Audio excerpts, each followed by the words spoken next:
Hello friends, అందరు ఎలా ఉన్నారు? బాగున్నారని ఆశిస్తున్నాను. Welcome back to my channel. Friends, మొత్తానికైతే నిన్న రిజల్ట్స్ వచ్చేసాయి. మనం అనుకున్న విధంగానే ముందు వీడియో చేశాను, రిజల్ట్స్ వస్తాయని. సో రిజల్ట్స్ వచ్చాయి, ప్రతి ఒక్కరు చూశారని అనుకుంటున్నాను. చూడని వాళ్ళు apc.government.in వెబ్సైట్లోకి వెళ్ళి అఫీషియల్గా ఉన్న దాన్ని క్లిక్ చేసి మీ నెంబర్ ఉందో లేదో చూసుకోవచ్చు. నెక్స్ట్, రిజల్ట్స్ వచ్చిన కాడి నుంచి నాకు చాలా మెసేజ్ వచ్చాయండి వాట్సాప్లో. కొంతమంది కాల్స్ కూడా చేశారు. సార్, కొంచెం బాధగా ఉంది సార్, మంచి మార్క్స్ వచ్చాయి, నాకు క్వాలిఫై కాలేదని కొంతమంది ఏమో సెలెక్టెడ్ సార్ అని చెప్పేసి, క్వాలిఫైడ్ సార్ అని చెప్పి మెసేజ్ చేశారనమాట. సో చూసుకున్నట్లయితే మొత్తానికి సక్సెస్ అయిన వాళ్ళకి ఫస్ట్ ఆఫ్ ఆల్ కంగ్రాట్స్ అండి నా తరపు నుంచి. సో మీ కష్టానికి ఫలితం దక్కిందని నేను భావిస్తున్నాను. నేను ఫస్ట్ నుంచి అదే చెప్తున్నాను. ఎవరైతే సక్సెస్ అవుతారో వాళ్ళు, అది క్వాలిఫై అవుతారో వాళ్ళు సక్సెస్ అవ్వాలి, వాళ్ళకి పోస్టులు రావాలి, నెక్స్ట్ రిమైనింగ్ వాళ్ళు ప్రిపేర్ అవ్వాలి, అట్లా ముందుకెళ్ళాలి. అంతేగాని స్టాప్ అయితే అవ్వకూడదని చెప్పేసి నేను ఎప్పుడో చెప్పానో ఇప్పుడు మాట. సో ఫస్ట్ ఆఫ్ ఆల్ ఎవరైతే క్వాలిఫై అయ్యారో వాళ్ళందరికీ కంగ్రాట్స్ అండి. నెక్స్ట్, క్వాలిఫై అవ్వని వాళ్ళ కోసం ఒక వీడియో చేయండి అని చెప్పేసి ఓ బాత్తో అడిగారు. సో అందువల్ల నేను ఇప్పుడు ఈ వీడియో చేస్తున్నాను అండి. సో చూడండి, లైఫ్ అనేది ఎలా ఉంటుందంటే ఎప్పుడు సక్సెస్ ఫెయిల్ అని ఏమి ఉండదండి. సో సక్సెస్ ఫెయిల్ అనేది ఏముండదు. ఇప్పుడు గ్రూప్ 2 ఎగ్జామ్స్ అనుకుంటే అక్కడ వరకు మీ యొక్క లిమిట్ ఆగుతుంది, లేదా ఇంకా గొప్పగా ఆలోచిస్తే ఇంకా గొప్పగా ఉంటుంది. నెక్స్ట్, ఈ దేంట్లో అయినా సరే మీరు చేసే పనిలో సక్సెస్ ఫెయిల్ అనేది ఏముండదండి. మీరు అది హ్యాపీగా తీసుకొని చేస్తున్నారు లేదా, అదే సక్సెస్ అండి. మీరు కష్టంగా చేస్తున్నారు ఫెయిల్ అంటే. ఇప్పుడు ఫర్ ఎగ్జాంపుల్ కొంతమంది వేరే జాబ్స్లో జాయిన్ అయినా ఆడ కష్టంగా జాబ్స్ చేస్తూ ఉన్నారంటే వాళ్ళు హ్యాపీ కాదు కదా. సో నేనేం చెప్తున్నానంటే సక్సెస్ ఫెయిల్ అని ఏముండదు. మనం అలా ఆలోచించకూడదని ఎవరైతే క్వాలిఫై కాదనేదో వాళ్ళ గురించి చెప్తున్నా. క్వాలిఫై అయిన వాళ్ళు సక్సెస్గా భావించండి, క్వాలిఫై కాని వాళ్ళు దాన్ని సక్సెస్ ఫెయిల్గా భావించకండి. ఫస్ట్ ఇది మీ మైండ్లో పెట్టుకోవాలి. తర్వాత మీకు ఎగ్జాంపుల్స్ చెప్తా చూడండి. మనం చూసుకున్నట్లయితే ఇప్పుడు మీరు వాడే బల్బు, మీకు లైట్, మీరు చదువుకున్నప్పుడు నైట్ లైట్ కానీ లేదా మీరు వాడే బల్బు ఎలా వచ్చింది? సో థామస్ ఆల్వా ఎడిసన్ దానికోసం ఎంత కష్టపడ్డాడంటే 1000 టైమ్స్ అటెండ్ చేస్తే కానీ ఆ బల్బు కనిపెట్టలేకపోయాడు. ఇప్పుడు అతను ఫస్ట్ టైమే, సెకండ్ టైమే నేను ఫెయిల్ అయిపోయాను అనుకుంటే ఆ 1000 టైమ్స్కి సక్సెస్ అయ్యేవాడా?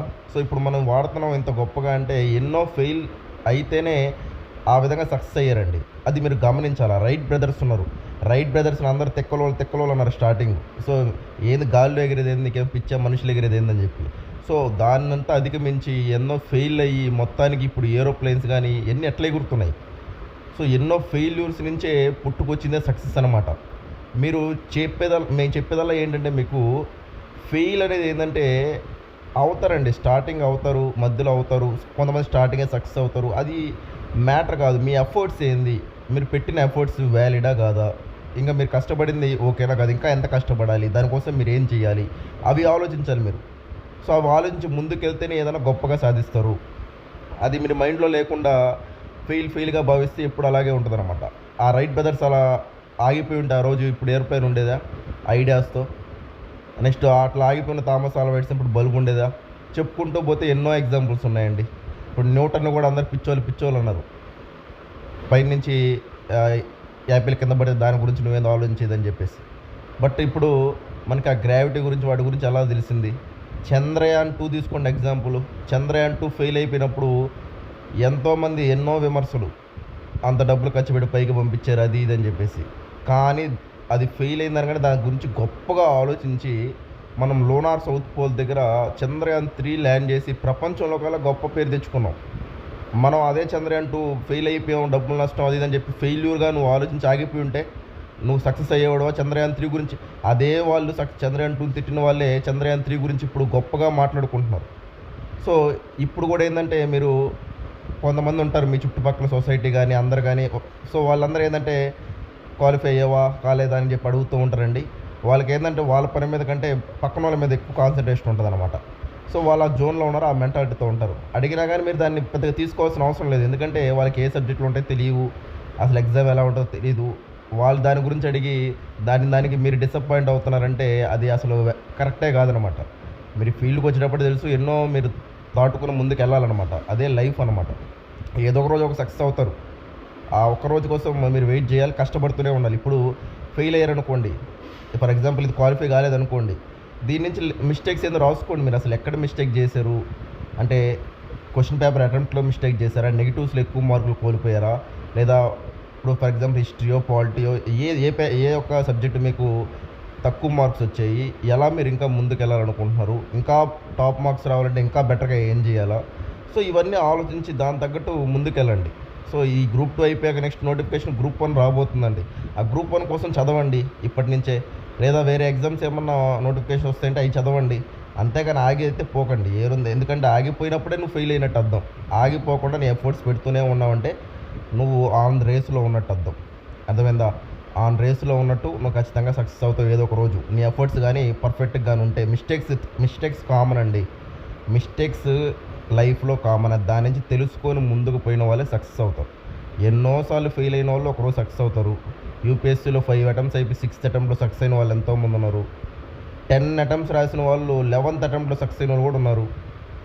సో ఇట్లాగ చాలామంది ఉంటారండి. సో మీరు ఫెయిల్యూర్గా భావించకూడదు దాన్ని. నాకు అదే పనిగా కామెంట్స్ చేస్తూ ఉన్నారు, సార్ నాకు చాలా బాధగా ఉంది, అందరు అడిగితే ఏం చెప్పాలో అర్థం కావట్లేదు సార్, అది ఇదని. ఒకరు అడిగితే మీరు చెప్పేది ఏంటంటే, ఇప్పుడు అట్లాంటి వాళ్ళు మీరు దూరం పెట్టండి. అంటే మీ యొక్క ఈ క్వాలిఫై కాదని చూసి వాళ్ళు ఆనందం పడుతున్నారంటే మీకు ఎందుకు అట్లాంటి ఫ్రెండ్షిప్ ఎందుకు, అట్లాంటి సొసైటీ ఎందుకు, వాళ్ళు దూరం పెట్టండి. సో వాళ్ళు అసలు ఏం తెలియని సబ్జెక్ట్స్ గురించి వాళ్ళతో మనకు డిస్కషన్ ఎందుకు చెప్పండి. మీ యొక్క జోన్లో మీరు ఉండండి. అర్థమైందా? సో మీ జోన్లో మీరు ఉంటే మీరు హ్యాపీగా ఉంటారు అనమాట. నేను చెప్పేది అది. కొన్ని డేస్ 1-2 డేస్ ఈరోజు సాటర్డే సండే రేపు రెస్ట్ తీసుకోండి. మండే నుంచి ఫ్రెష్గా స్టార్ట్ చేయండి. ఒక గోల్తో ముందుకు పోండి. ఖచ్చితంగా సక్సెస్ అవుతారండి. సో మీరు బాధపడాల్సిన అవసరం ఏమి లేదు. మీరు అర్థం చేసుకోవాలి దీన్ని. ఎందుకు సార్ ఇదంతా చెప్తున్నాం అంటే, ఏది సక్సెస్ కాదు, ఏది ఫెయిల్యూర్ కాదండి. లైఫ్ అనేది అంతే. ముందే చెప్తున్నాను. ఇప్పుడు మీ ఫ్రెండ్సే ఉంటారు, వాళ్ళు ఎలా భావిస్తారంటే జాబ్ చేసి మనీ ఏం చేసి సక్సెస్ ఎలా భావిస్తారు. జాబ్ లేకపోతే సక్సెస్ కాదని భావిస్తారు. అది వాళ్ళ మెంటాలిటీ. అది వాళ్ళ మెంటాలిటీతో మనం ఎందుకు ఆలోచిస్తాం? మీ మెంటాలిటీతో మీరు ఆలోచించండి. మనం గొప్పగా ఆలోచిద్దాం అనుకున్నాం, మంచి లైఫ్ లీడ్ చేయాలనుకుంటున్నాం, దానికోసం కష్టపడుతున్నాం.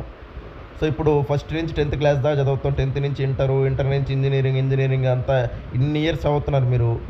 సో ఏ రోజైనా ఫెయిల్ లాగా భావించారు? ఫెయిల్ అయితే ఇప్పుడు మళ్ళీ రాస్తారు ఏరియర్స్ లాగా. సో ఇది కూడా ఆ విధంగా తీసుకోండి పాజిటివ్గా. కానీ దీని నుంచి లెసన్స్ నేర్చుకోండి. అది నేను చెప్పేది. లెసన్స్ నేర్చుకొని దాని నుంచి ఇంప్రూవ్ అయ్యి సక్సెస్ అవ్వండి, క్వాలిఫై అవుతారు నెక్స్ట్. అట్లా పాజిటివ్గా ఆలోచించాలి. కానీ ఏదైనా లైఫ్లో అంతే అండి. ఇప్పుడు 900 మంది ఇప్పుడు రాసిన 2000, ఇప్పుడు క్వాలిఫై అయిన 2000 చిల్లర మందానికి మొత్తం మళ్ళీ ఇప్పుడు 900 పోస్తే క్వాలిఫై అయ్యేది. మళ్ళీ ఫస్ట్ నుంచి రావాల్సిందే. కానీ మీ మిస్టేక్స్ తెలుసుకొని ముందుకు వెళ్ళడమే ఈ యొక్క మెయిన్ మీరు గమనించాల్సింది. సో మీకు చాలా క్లారిటీగా అర్థమైంది అనుకుంటున్నాను నేను చెప్తున్నాను. సో ఈ వీడియో మీకు ఏమనిపిస్తుందో కింద కామెంట్ చేయండి. థ్యాంక్ యూ అండి. బాయ్ అండి.